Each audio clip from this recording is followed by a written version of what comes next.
on retrouve Isabelle Layer avec votre invité culture ce soir, Isabelle. Oui, Pascal Demolon, on est ravis que vous soyez à Paris et non à Cannes, ça nous arrange bien. Bon. Alors on vous connaît, vous avez vu dans des tas de films, Radio Star, tout ce qui brille. On a un tapis rouge à l'entrée de France Télévisions, c'était pour vous. Je sais pas Ah si oui, vous l'avez oui. vu. Non, je ne referai Pour pas. Non, je ne referai pas la même bêtise Alors vous êtes qu'à Cannes. dans Malangocha qui vient de sortir, Oui. on vous a vu dans des séries Kaamelott, HeroCorp, Braco en thérapie et encore d'autres en préparation, mais c'est pour votre premier seul en scène que vous venez nous retrouver, ça s'appelle « C'est qui a fait quoi ?» Alors attention, sans dévoiler l'intrigue, parce que c'est vraiment particulier, est-ce que vous pouvez un peu nous pitcher ce spectacle? Oui, c'est vrai qu'il faut faire attention à ce qu'on dit Ouais. pour ne pas. En réalité, c'est l'occasion de faire parler un personnage qu'on n'entend pas souvent parce que c'est quelqu'un qui peut effrayer de prime abord. Enfin, c'est un personnage qu'on va dire singulier. C'est un peu celui qu'on a tous croisé sans savoir si on devait l'écouter, lui parler, savoir si on avait des choses à.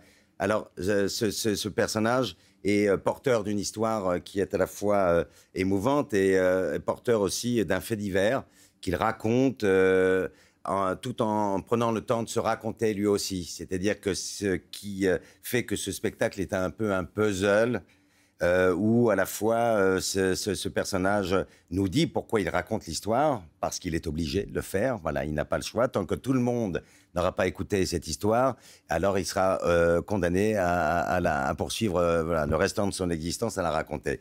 Et il y répondra d'ailleurs, mais tout le monde, c'est beaucoup. Oui, effectivement, c'est beaucoup. Donc voilà ce que je peux dire sans en dévoiler trop. Donc on est dans un jeu de pistes, voilà.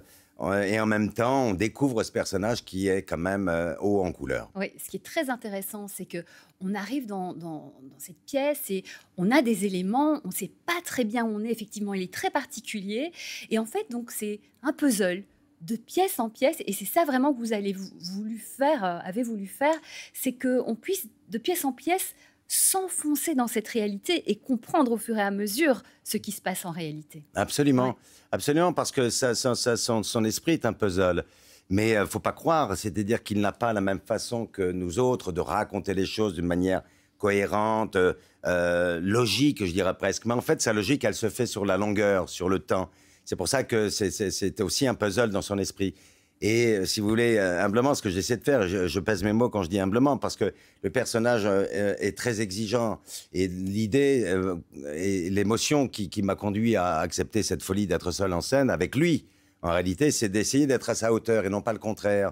C'est-à-dire que vraiment, je l'ai regardé vers le haut en me disant, est-ce que je peux atteindre à la fois cette structure mentale et en même temps ce côté extraordinaire. Vous savez, j'ai toujours été très touché par les gens ordinaires qui deviennent extraordinaires, sans forcément l'avoir choisi, hein, sans décider d'être un héros, mais qui le deviennent malgré eux par ce qu'ils sont et par ce qu'ils dégagent. Ouais, très bien. Alors, on vous a intrigué. On va pas vous expliquer la pièce, mais on va vous présenter ce personnage grâce à un petit extrait du spectacle. Regardez. T'as eu peur du noir? Si, t'as eu peur du noir. Mais il faut pas. Moi aussi, un jour, j'ai peur du noir. Et c'est fini. Oui, j'ai guéri. Et tu sais comment? J'ai rallumé la lumière. Ici. Puis... À partir du 5 mai, au Théâtre de l'Œuvre, et pour la première fois au monde. Alors ça peut faire peur, hein, comme ça, quand on voit, voilà. Mais Ça bon. intrigue en tous les Ça cas. intrigue, C'est ouais, voilà. le but du petit extrait là. Oui, parce qu'en fait, c'est le tout début du spectacle. Donc, il n'est pas aussi apathique que ça. C'est-à-dire qu'une fois que la machine est lancée, waouh, ça part dans tous les sens. Là, ça va, il se réveille en même temps que la petite musique pour enfants. Justement, comment est-ce qu'il est né, ce spectacle, Pascal Demolon? Il est né à partir d'un livre qu'une autrice m'a envoyé avec une enveloppe, dans une enveloppe craft avec un joli mot écrit en me disant en quelques mots qu'elle espérait que je puisse aimer son livre. Ce livre s'appelle Simple, de Julie Estève, édité chez Stock.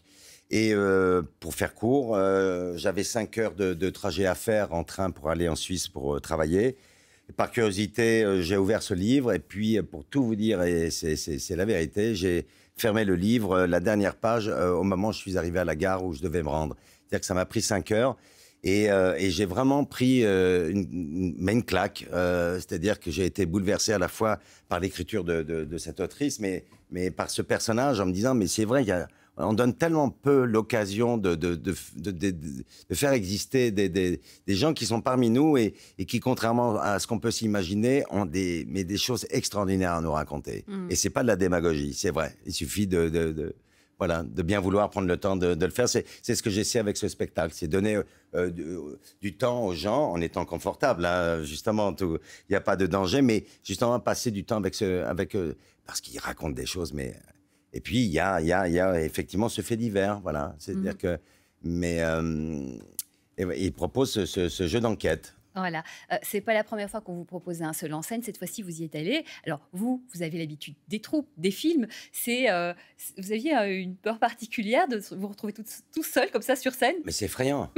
C'est effrayant parce que oui, au-delà du plaisir qu'on a de jouer avec ses camarades, parce que c'est stimulant aussi de jouer avec les autres. Et là, on se stimule tout seul. Enfin, mais comme je le dis encore une fois, c'est-à-dire que quand on entre sur scène, on a ce trou dans le ventre qui fait que waouh, on est tout seul. Et puis quand la salle commence à être là, à réagir, ben on s'aperçoit qu'on ne l'est plus.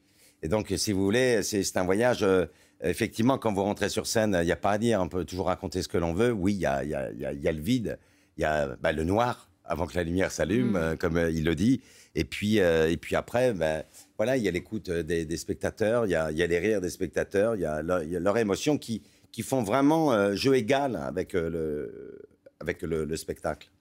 Le théâtre, c'est une mise à nu. D'ailleurs, ce personnage se met à nu au sens propre comme au sens figuré. Vous avez découvert le théâtre, vous aviez 12-14 ans, grâce à un film des Charlots. Enfin, ça vous a donné envie de faire du théâtre. Oui. Vous étiez hyper timide, vous allez au cours de théâtre, sauf que, en fait, vous n'arrivez pas à jouer sur scène et vous avez un ultimatum du prof qui vous dit si tu joues pas à la fin de la semaine, t'es dehors. Voilà, il a été très clair. Hein, ça s'est fait en 3 phrases.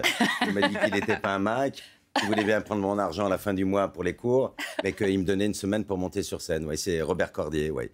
Oui, il a été l'étincelle, voilà, la petite frayeur qu'il me fallait pour me dire que j'avais plus le choix, quoi, qu'il fallait.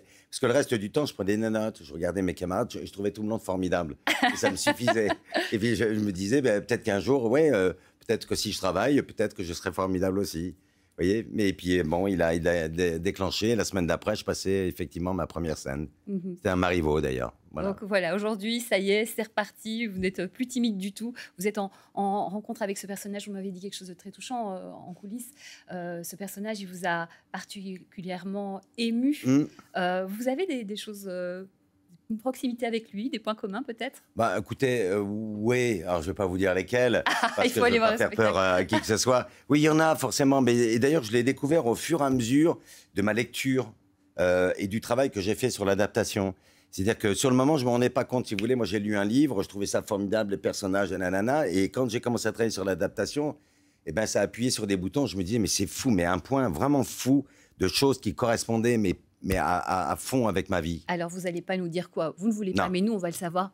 Comment? Eh bien, en allant voir le spectacle. C'est qui a fait quoi? C'est au Théâtre de l'Œuvre jusqu'au 1er juillet. C'est magnifique, une claque, un ovni, un puzzle. Allez le voir. Vous en saurez plus sur Pascal de Bollon. Merci. Merci. Pascal Bollon, d'avoir été avec nous ce soir.